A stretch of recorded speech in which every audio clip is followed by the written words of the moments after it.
नमस्कार भक्तों, आप सभी का हार्दिक स्वागत है। शिवरात्रि का व्रत आप रखें या न रखें, लेकिन शिवरात्रि के पावन दिन इन 5 चीजों का सेवन भूल कर भी नहीं करना चाहिए। महाशिवरात्रि के दिन इन 5 वस्तुओं से दूर रहना बेहद आवश्यक माना गया है, अन्यथा भगवान शिव के साथ माता पार्वती और सभी देवी देवताओं की नाराजगी का सामना करना पड़ सकता है और घर परिवार में दरिद्रता, परेशानियां और आर्थिक तंगी प्रवेश कर सकती है। इसलिए माताएं और बहनें विशेष रूप से आज की इस जानकारी को ध्यान से अवश्य सुनें। क्या आपको मालूम है कि शिवरात्रि के व्रत के दौरान 5 ऐसी चीजें होती हैं जिन्हें अगर कोई स्त्री या पुरुष गलती से भी खा ले तो उसका जीवन कठिनाइयों से भर सकता है, महादेव उनसे रुष्ट हो सकते हैं और घर में दुख, कष्ट और समस्याएं बनी रह सकती हैं।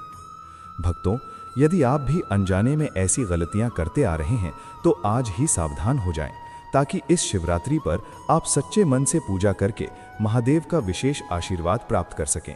भक्तों, ये भी मान्यता है कि शिवरात्रि के व्रत के समय 5 ऐसे कार्य भी होते हैं जिन्हें करने से बचना चाहिए, क्योंकि इन कार्यों को करने से भारी पाप लगता है और जीवन में अनेक बाधाएं उत्पन्न हो सकती हैं। इसलिए सभी महत्वपूर्ण बातों को अंत तक ध्यानपूर्वक सुनना जरूरी है, ताकि आप किसी भी गलती से बच सकें। हम सभी का उद्देश्य जन सेवा और जन कल्याण है, ताकि ये धार्मिक जानकारी बिना किसी शुल्क के हर भक्त, हर माता और हर बहन तक सरल माध्यम से पहुंच सके और सभी लोग महाशिवरात्रि की सही विधि और नियमों को समझ सकें।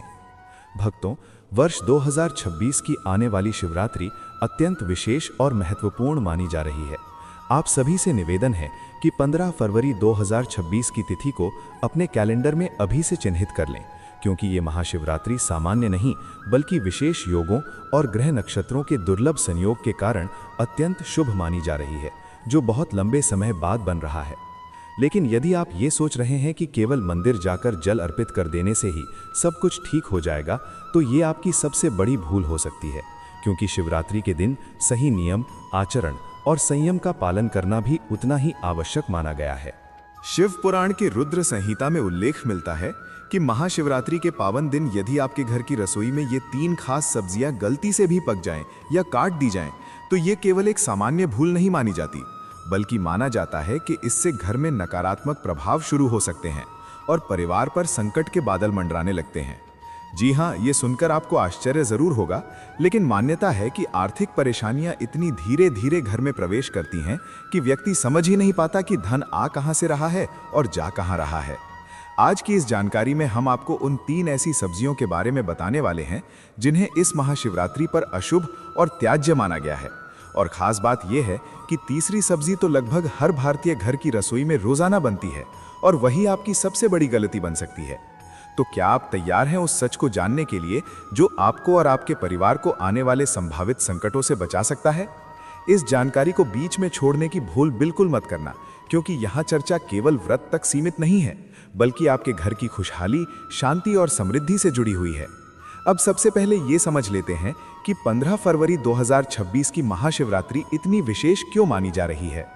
ज्योतिष मान्यताओं के अनुसार इस बार महाशिवरात्रि पर मकर राशि में एक दुर्लभ त्रिग्रही योग बन रहा है, जिसे भगवान शिव के उग्र स्वरूप से जोड़ा जाता है। जब भी ऐसा योग बनता है, तब पृथ्वी पर सकारात्मक और नकारात्मक दोनों प्रकार की ऊर्जाएं अपने उच्च स्तर पर सक्रिय हो जाती हैं और उस समय हमारा आहार सीधे हमारे मन, विचार और भाग्य को प्रभावित करता है। भोजन केवल शरीर का पोषण नहीं करता, बल्कि ये ऊर्जा और मानसिक स्थिति का आधार भी होता है।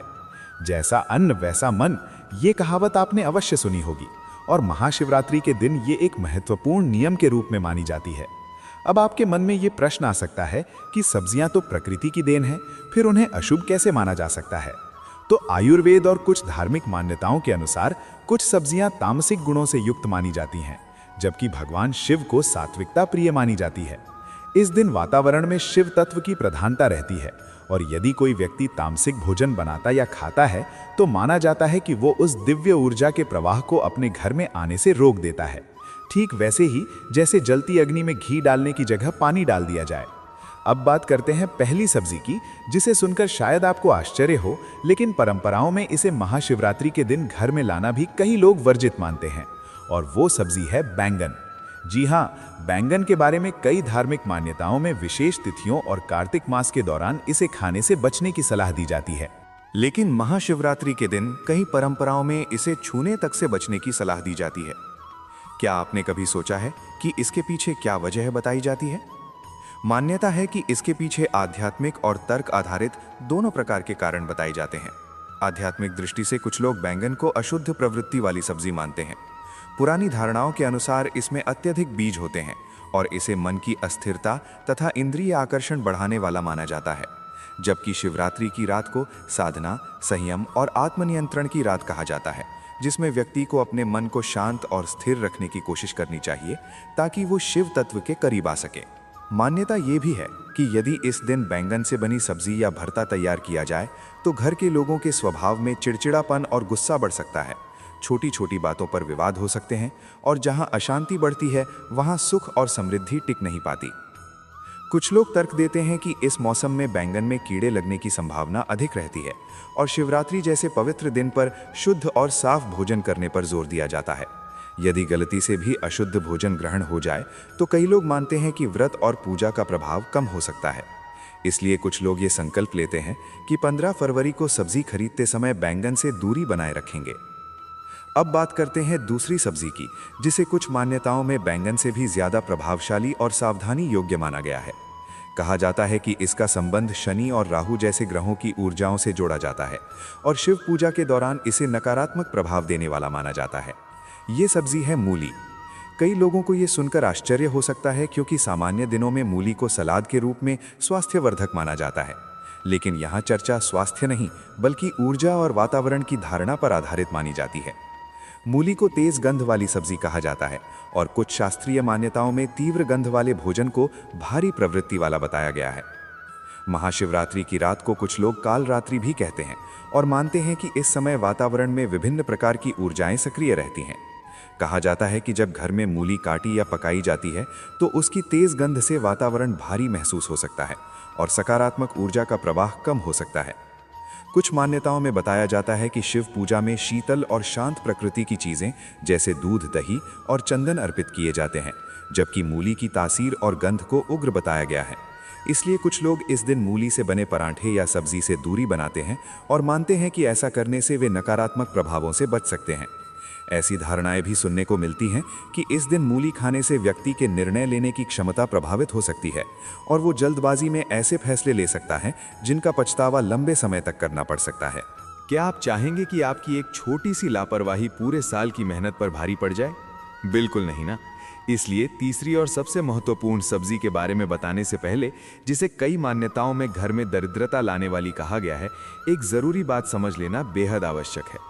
बहुत से लोग ये सोचकर लापरवाह हो जाते हैं कि हम तो व्रत नहीं कर रहे इसलिए हम कुछ भी खा सकते हैं, लेकिन कई धार्मिक मान्यताओं के अनुसार यही सबसे बड़ी भूल मानी जाती है। महाशिवरात्रि का प्रभाव केवल व्रत रखने वालों तक सीमित नहीं माना जाता, बल्कि पूरे वातावरण और परिवार पर पड़ता है। चाहे कोई उपवास करे या ना करे, यदि उस दिन घर की रसोई में भोजन बन रहा है तो नियमों का पालन पूरे परिवार के लिए महत्वपूर्ण बताया गया है। कहा जाता है कि यदि घर का एक सदस्य भी नियमों को अनदेखा करता है तो उसका प्रभाव पूरे परिवार के वातावरण पर पड़ सकता है।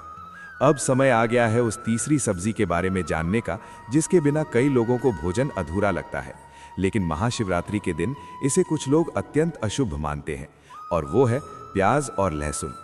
आप सोच रहे होंगे कि ये तो सामान्य जानकारी है, पर इसके पीछे कुछ गहरी धार्मिक कथाएं भी बताई जाती हैं, जिनके बारे में बहुत कम लोग जानते हैं। कई लोग मानते हैं कि केवल व्रत रखने वाले को ही प्याज और लहसुन से दूर रहना चाहिए, लेकिन कुछ परंपराओं में कहा गया है कि शिवरात्रि के दिन इनका घर में होना भी उचित नहीं माना जाता। एक प्रचलित कथा समुद्र मंथन से जुड़ी हुई बताई जाती है, जिसमें राहु के रक्त की बूंदों से इनके उत्पन्न होने की मान्यता कही जाती है। इसलिए इन्हें औषधीय गुणों के बावजूद तामसिक प्रवृत्ति वाला माना जाता है। कहा जाता है कि महाशिवरात्रि पर ग्रहों की स्थिति ऐसी होती है कि मानव शरीर ब्रह्मांडीय ऊर्जा को ग्रहण करने के लिए संवेदनशील हो जाता है, और इस समय तामसिक भोजन जैसे प्याज और लहसुन से आलस्य, भ्रम और क्रोध बढ़ने की संभावना मानी जाती है। यदि इस दिन किसी भी सब्जी या व्यंजन में प्याज और लहसुन का तड़का लगाया जाए तो कुछ मान्यताओं के अनुसार व्यक्ति शिव कृपा से वंचित रह सकता है। लेकिन सावधानी केवल यहीं तक सीमित नहीं है, क्योंकि एक और चीज है जिसे लोग अक्सर सामान्य भोजन समझकर बना लेते हैं, और वो है मसूर की दाल। भले ही ये दाल हो, लेकिन कई परंपराओं में इसे सब्जी की श्रेणी के भोजन जैसा ही माना जाता है। कुछ धार्मिक ग्रंथों में मसूर की दाल को गौ रक्त के समान प्रतीकात्मक रूप से बताया गया है और इसलिए इस दिन इसका सेवन या पकाना कई लोग वर्जित मानते हैं। अब स्वाभाविक रूप से मन में ये प्रश्न उठता है कि यदि इन चीज़ों से बचना है तो आखिर महाशिवरात्रि के दिन क्या बनाना और क्या खाना शुभ माना जाता है, और इसका उत्तर भी अनेक धार्मिक परंपराओं और पुराणों की मान्यताओं में बताया गया है।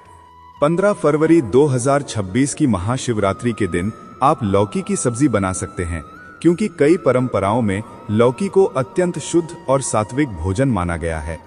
इसे खाने से मन शांत और स्थिर रहता है तथा शरीर हल्का महसूस करता है, जिससे पूजा और ध्यान में एकाग्रता बढ़ती है। इसके साथ ही कच्चा केला, कद्दू और तुरई जैसी सब्जियां भी बनाई जा सकती हैं, जिन्हें सात्विक श्रेणी का आहार माना जाता है और शिवजी को प्रिय बताया जाता है। एक महत्वपूर्ण बात और समझ लीजिए कि अक्सर लोग इन नियमों को अंधविश्वास कहकर नजरअंदाज कर देते हैं और सोचते हैं कि भगवान केवल भाव देखते हैं, भोजन से क्या फर्क पड़ता है। ये बात सही है कि भगवान भावना के भूखे होते हैं, लेकिन ये भी कहा जाता है कि जैसा अन्न होता है वैसा ही मन बनता है। यदि भोजन शुद्ध नहीं होगा तो मन की शुद्धता भी प्रभावित होती है और अशुद्ध मन से की गई पूजा को कई लोग अधूरी मानते हैं।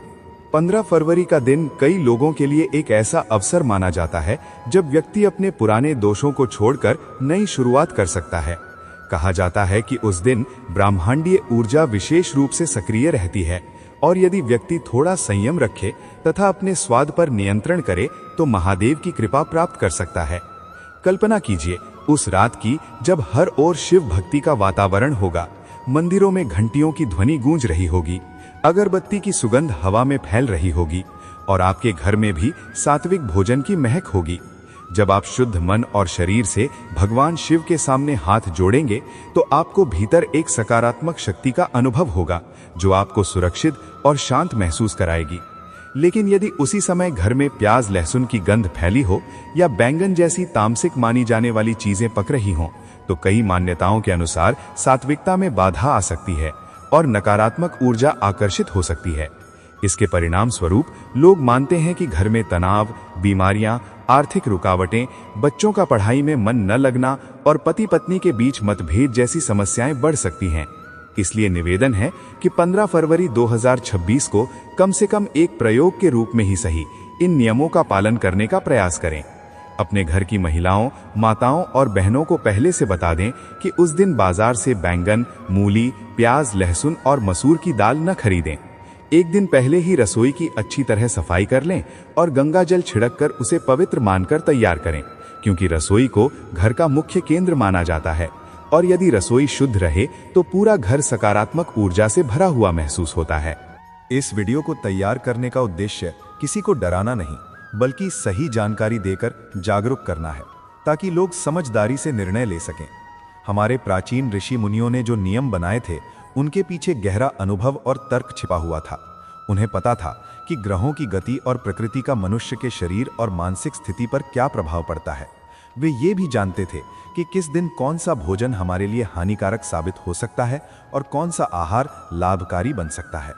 आज का आधुनिक विज्ञान भी धीरे धीरे इस बात को स्वीकार करने लगा है कि भोजन का हमारे अवचेतन मन और व्यवहार पर गहरा असर पड़ता है। तो क्या आप संकल्प लेते हैं कि इस महाशिवरात्रि आप इन 3 सब्जियों को अपने घर में नहीं आने देंगे और अपने परिवार को भी सावधान रखेंगे? अपनी सहभागिता दिखाने के लिए कमेंट में हर हर महादेव लिखकर अपनी उपस्थिति दर्ज करें। एक और महत्वपूर्ण बात जो बहुत कम लोग जानते हैं कि महाशिवरात्रि के दिन नमक का प्रयोग सीमित मात्रा में करना चाहिए और यदि संभव हो तो सेंधा नमक का ही उपयोग करना बेहतर माना जाता है। सामान्य नमक से परहेज करने से शरीर में जल संतुलन बना रहता है और व्यक्ति अधिक समय तक ध्यान और साधना में बैठ सकता है। याद रखें, 15 फरवरी 2026 का दिन आपके जीवन में सकारात्मक परिवर्तन ला सकता है। बस थोड़ी सावधानी और श्रद्धा की आवश्यकता है। भगवान शिव अत्यंत भोले माने जाते हैं और एक लोटा जल अर्पित करने से भी प्रसन्न हो जाते हैं, लेकिन उनका रौद्र रूप भी उतना ही शक्तिशाली माना जाता है। इसलिए जानबूझकर नियमों की अनदेखी करना उचित नहीं समझा जाता। अपने घर में नकारात्मकता और दरिद्रता को आमंत्रित करने से बचें। घर को मंदिर जैसा पवित्र बनाएं, सात्विक भोजन तैयार करें और फिर अनुभव करें कि किस प्रकार सकारात्मक ऊर्जा पूरे परिवार में फैलती है।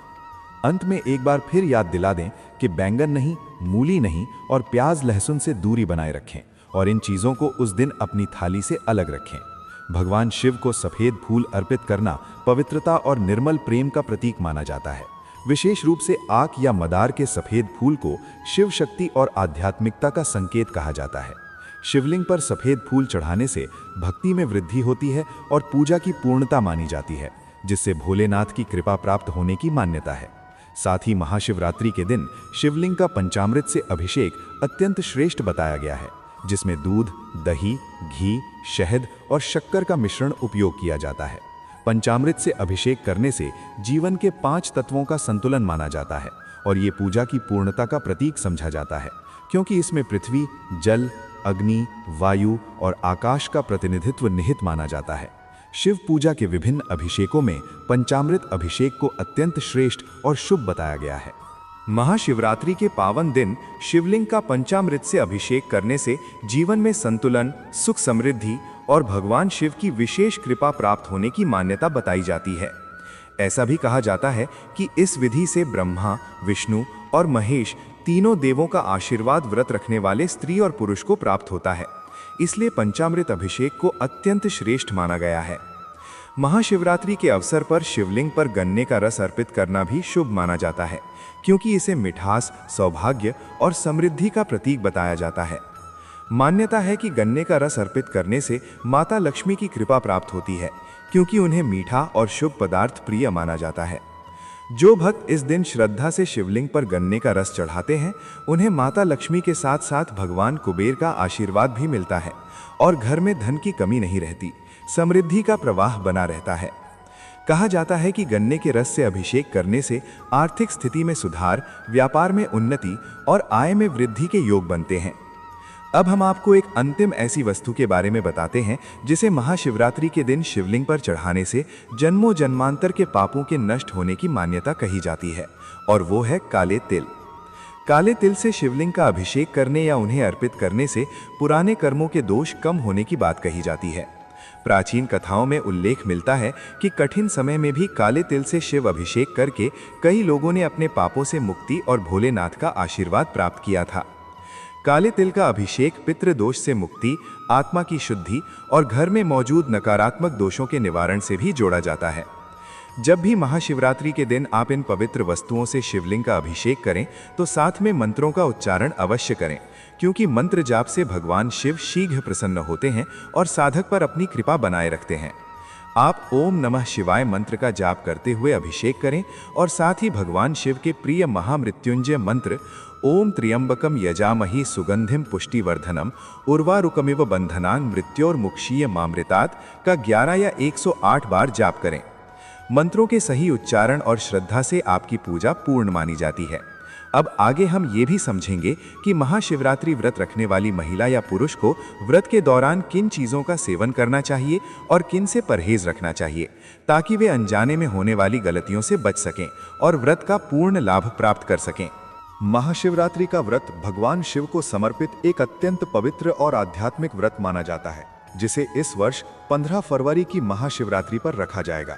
इस दिन व्रत रखने वाला व्यक्ति पूरी श्रद्धा, नियम और भक्ति के साथ उपवास करता है तथा भगवान शिव और माता पार्वती की विधि पूर्वक पूजा करता है। व्रत के समय भोजन और आहार पर विशेष ध्यान देना बहुत जरूरी होता है, क्योंकि ये व्रत सात्विकता, संयम और तपस्या का प्रतीक माना जाता है। अब बात करते हैं कि महाशिवरात्रि व्रत में क्या खाना शुभ और उचित माना जाता है। सात्विक और व्रत योग्य आहार में फलाहार प्रमुख होता है, जैसे केला, सेब, अनार, पपीता, आम, अंगूर आदि फलों का सेवन किया जा सकता है और साथ ही नारियल पानी या नींबू पानी भी लिया जा सकता है। व्रत में कुछ विशेष सब्जियां भी खाई जा सकती हैं, जैसे आलू, अरबी, कच्चा केला, लौकी, कद्दू और शकरकंद, जिन्हें बिना मसाले के हल्के रूप में बनाया जा सकता है। इसके अलावा अन्य व्रत आहार में साबूदाना खिचड़ी या खीर, समा के चावल, राजगिरा, कुट्टू का आटा, सिंघाड़े का आटा, मूंगफली, सूखे मेवे जैसे काजू, बादाम, किशमिश तथा दही, दूध, माखन और छाछ का सेवन भी व्रत के दौरान किया जा सकता है। मीठे में फलाहारी हलवा, सिंघाड़े या राजगिरे के आटे से बने व्यंजन, सामा चावल या साबूदाने की खीर और घी में बना हल्का भोजन उचित माना जाता है, लेकिन अधिक तेल का प्रयोग वर्जित बताया गया है। अब जान लेते हैं कि महाशिवरात्रि व्रत में किन वस्तुओं का सेवन भूलकर भी नहीं करना चाहिए, क्योंकि इनसे व्रत की शुद्धता भंग मानी जाती है। सामान्य सादा नमक वर्जित माना गया है और केवल सेंधा नमक का उपयोग करना चाहिए। गेहूं, चावल, चना, मूंग, मसूर जैसी सभी दालें और अनाज निषिद्ध माने जाते हैं। लहसुन और प्याज तामसिक आहार की श्रेणी में आते हैं, इसलिए भगवान शिव की पूजा में वर्जित बताए जाते हैं। गर्म मसाले, हल्दी, धनिया पाउडर, मिर्च आदि मसालेदार भोजन का उपयोग नहीं करना चाहिए। मांस, मछली, अंडा और शराब पूर्णतः वर्जित माने जाते हैं, क्योंकि ये व्रत की भावना के विपरीत होते हैं। तंबाकू, सिगरेट और पान जैसी चीजों से भी दूरी बनाए रखनी चाहिए, क्योंकि ये व्रत की पवित्रता को नष्ट करते हैं। महाशिवरात्रि व्रत के दौरान जितना संभव हो जल का सेवन सीमित रखें और अधिक समय भगवान शिव के ध्यान, मंत्र जाप जैसे ओम नमः शिवाय और कथा श्रवण में लगाएं। ब्रह्मचर्य का पालन करें तथा मन, वचन और कर्म से स्वयं को पवित्र बनाए रखें। सूर्योदय से पहले उठकर स्नान करें और व्रत का संकल्प लें। दिन भर में केवल एक समय फलाहार लें या पूर्ण उपवास रखें। निर्जल या जलाहार व्रत आपकी श्रद्धा और सामर्थ्य के अनुसार किया जा सकता है। महाशिवरात्रि व्रत का फल ये माना जाता है कि इस पवित्र व्रत को श्रद्धा, नियम और सच्ची भक्ति के साथ करने से भगवान शिव का विशेष आशीर्वाद प्राप्त होता है, मनोकामनाएं पूर्ण होती हैं और जीवन में सुख शांति आती है। वैवाहिक जीवन में आनंद और संतान सुख की प्राप्ति की भी मान्यता जुड़ी है तथा कुंवारी कन्याएं योग्य वर की कामना से ये व्रत रखती हैं। अब दोस्तों जानते हैं कि महाशिवरात्रि का व्रत किस प्रकार रखा जाता है और इसकी विधि क्या मानी जाती है। सबसे पहले पूर्व संकल्प लें। महाशिवरात्रि के दिन प्रातः ब्रह्म मुहूर्त में उठकर स्नान करें और भगवान शिव का स्मरण करते हुए व्रत का संकल्प लें। श्रद्धा के अनुसार निर्जल या फलाहार व्रत रखा जा सकता है, जिसमें व्रती पूरे दिन बिना जल या केवल फलाहार लेकर उपवास करता है। पूजन के लिए आवश्यक सामग्री पहले से एकत्र कर लें, जैसे बेलपत्र, गंगाजल, कच्चा दूध, दही, शहद, घी, चंदन, भस्म, धतूरा, आक के फूल, सफेद वस्त्र, अक्षत, दीपक, धूप पत्ती और नैवेद्य आदि। भगवान शिव की पूजा विधि में शिवलिंग का अभिषेक प्रमुख माना गया है। सबसे पहले गंगाजल से स्नान कराएं, फिर कच्चे दूध, दही, घी, शहद और शक्कर से पंचामृत स्नान कराएं और अंत में शुद्ध जल से पुनः स्नान कराएं। इसके बाद बेलपत्र या त्रिपत्री अर्पित करें और ओम नमः शिवाय मंत्र का उच्चारण करते हुए धतूरा, भांग, आक के फूल चढ़ाएं, चंदन, भस्म और रोली का तिलक लगाएं, दीपक और धूप जलाएं तथा सफेद पुष्प अर्पित करें। कम से कम 108 बार ओम नमः शिवाय मंत्र का जाप करें। शिव चालीसा या महामृत्युंजय मंत्र का पाठ करें और भगवान शिव की आरती गाएं। व्रत के दौरान शिव कथा का श्रवण अवश्य करें। भगवान को भोग अर्पित करके परिवार के साथ प्रसाद बांटें और संध्या के समय दीप जलाकर पुनः आरती करें। इस व्रत का महत्व ये बताया जाता है कि अविवाहित कन्याएं योग्य वर की प्राप्ति के लिए, विवाहित महिलाएं सौभाग्य और पति की दीर्घायु के लिए तथा पुरुष स्वास्थ्य, संपत्ति, संतान सुख और मनोकामनाओं की पूर्ति के लिए ये व्रत रखते हैं।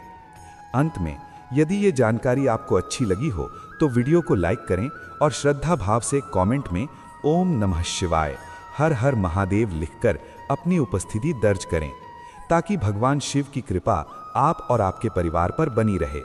जो दर्शक नए हैं वे चैनल को सब्सक्राइब करें, जिससे इस प्रकार की ज्ञानवर्धक वीडियो आपको नोटिफिकेशन के माध्यम से मिलती रहें। और अंत तक जुड़े रहने के लिए आप सभी का हृदय से धन्यवाद।